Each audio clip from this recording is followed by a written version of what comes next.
Evolução em dois mundos. Primeira parte. Capítulo 1. Fluido cósmico.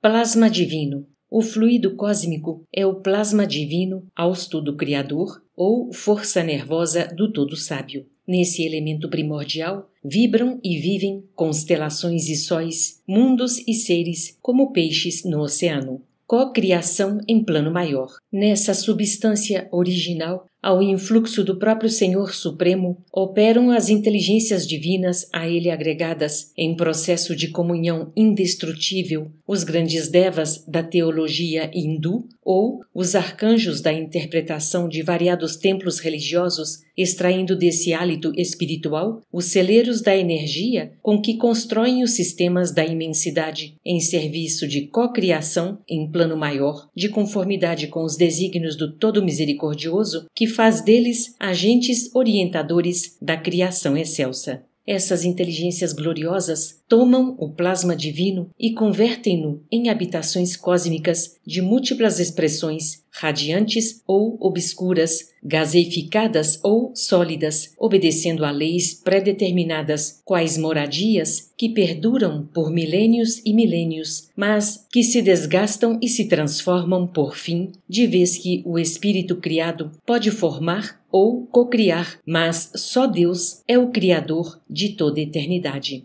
Impérios estelares. Devido à atuação desses arquitetos maiores, surgem nas galáxias as organizações estelares como vastos continentes do universo em evolução e as nebulosas intragalácticas como imensos domínios do universo, encerrando a evolução em estado potencial, todas gravitando ao redor de pontos atrativos com admirável uniformidade coordenadora. É aí, no seio dessas formações assombrosas, que se estruturam interrelacionados a matéria, o espaço e o tempo a se renovarem constantes, oferecendo campos gigantescos ao progresso do espírito. Cada galáxia, quanto cada constelação, guardam no cerne a força centrífuga própria, controlando a força gravítica com determinado teor energético apropriado a certos fins. A engenharia celeste equilibra rotação e massa, harmonizando energia e movimento, e mantém-se, desse modo, na vastidão sideral, magnificentes florestas de estrelas, cada qual transportando consigo os planetas constituídos e, em formação, que se lhes vinculam magneticamente ao fulcro central, como os elétrons se conjugam ao núcleo atômico em trajetos perfeitamente ordenados na órbita que se lhes assinala de início. Nossa galáxia. Para idearmos, de algum modo, a grandeza inconcebível da criação, comparemos a nossa galáxia à grande cidade, perdida entre incontáveis grandes cidades de um país cuja extensão não conseguimos prever. Tomando o Sol e os mundos, nossos vizinhos, como apartamentos de nosso edifício, reconheceremos que, em derredor, repontam outros edifícios em todas as direções. Assestando instrumentos de longo alcance da nossa sala de estudo, perceberemos que nossa casa não é a mais humilde, mas que inúmeras outras lhe superam as expressões de magnitude e beleza. Aprendemos que, além de nossa edificação, salientam-se palácios e arranha-céus como Betelgeuse, no distrito de Orion, Canopus, na região do navio Arcturus, no conjunto do Boreal, Antares, no centro do Escorpião, e outras muitas residências senhoriais, imponentes e belas, exibindo uma glória perante a qual todos os nossos valores se apagariam. Por processos ópticos, verificamos que a nossa cidade apresenta uma forma espiralada e que a onda de rádio, avançando com a velocidade da luz, gasta 1000 séculos terrenos para percorrer-lhe o diâmetro. Nela surpreenderemos milhões de lares nas mais diversas dimensões e feitios, instituídos de há muito, recém-organizados, envelhecidos ou em vias de instalação, nos quais a vida e a experiência enxameiam vitoriosas.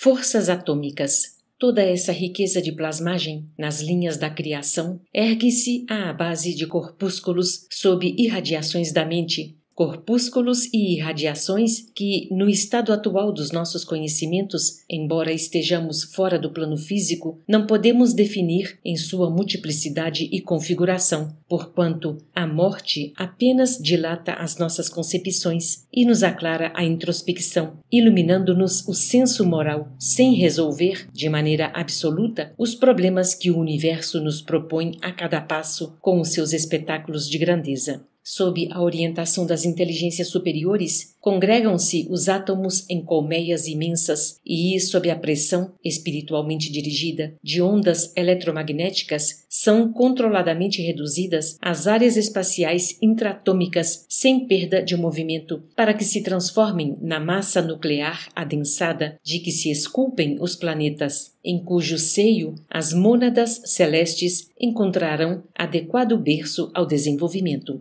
Semelhantes mundos servem à finalidade a que se destinam por longas eras consagradas à evolução do espírito, até que, pela sobrepressão sistemática, sofram o colapso atômico pelo qual se transmutam em astros cadaverizados. Essas esferas mortas, contudo, volvem a novas diretrizes dos agentes divinos que dispõem sobre a desintegração dos materiais de superfície, dando ensejo a que os elementos comprimidos se libertem através de explosão ordenada, surgindo novo acervo corpuscular para a reconstrução das moradias celestes, nas quais a obra de Deus se estende e perpetua em sua glória criativa.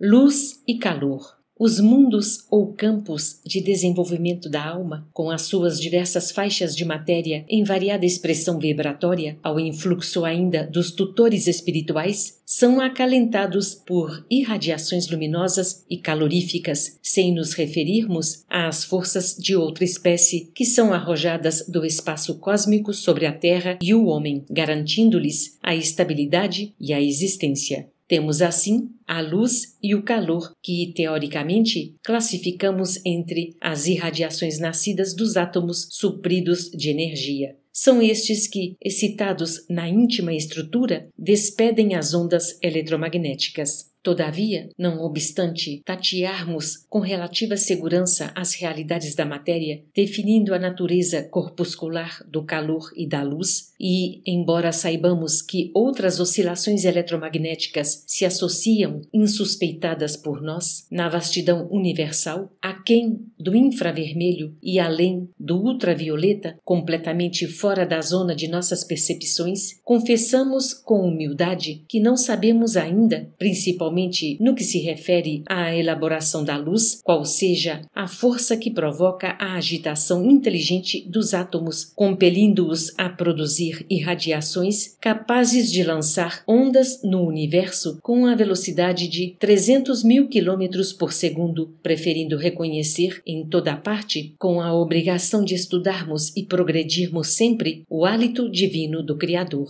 Cocriação em plano menor. Em análogo alicerce, as inteligências humanas que ombreiam conosco utilizam o mesmo fluido cósmico em permanente circulação no universo para a cocriação em plano menor, assimilando os corpúsculos da matéria com a energia espiritual que lhes é própria, formando assim o veículo físio-psicossomático em que se exprimem ou cunhando as civilizações que abrangem no mundo a humanidade encarnada e a humanidade desencarnada. Dentro das mesmas bases, plasmam também os lugares entenebrecidos pela purgação infernal, gerados pelas mentes desequilibradas ou criminosas nos círculos inferiores e abismais, e que valem por aglutinações de duração breve no microcosmo em que estagiam, sob o mesmo princípio de comando mental com que as inteligências maiores modelam as edificações macrocósmicas que desafiam a passagem dos milênios. Cabe-nos assinalar desse modo que, na essência, toda a matéria é energia tornada visível e que toda a energia, originariamente, é força divina de que nos apropriamos para interpor os nossos propósitos aos propósitos da criação, cujas leis nos conservam e prestigiam o bem praticado, constrangendo-nos a transformar o mal de nossa autoria no bem que devemos realizar, porque o bem de todos é o seu eterno princípio. Compete-nos, pois, anotar que o fluido cósmico ou plasma divino é a força em que todos vivemos nos ângulos variados da natureza, motivo pelo qual já se afirmou, e com toda razão, que em Deus nos movemos e existimos, conforme disse Paulo de Tarso em Atos, capítulo 17, versículo 28, Uberaba, 15 de janeiro de 1958.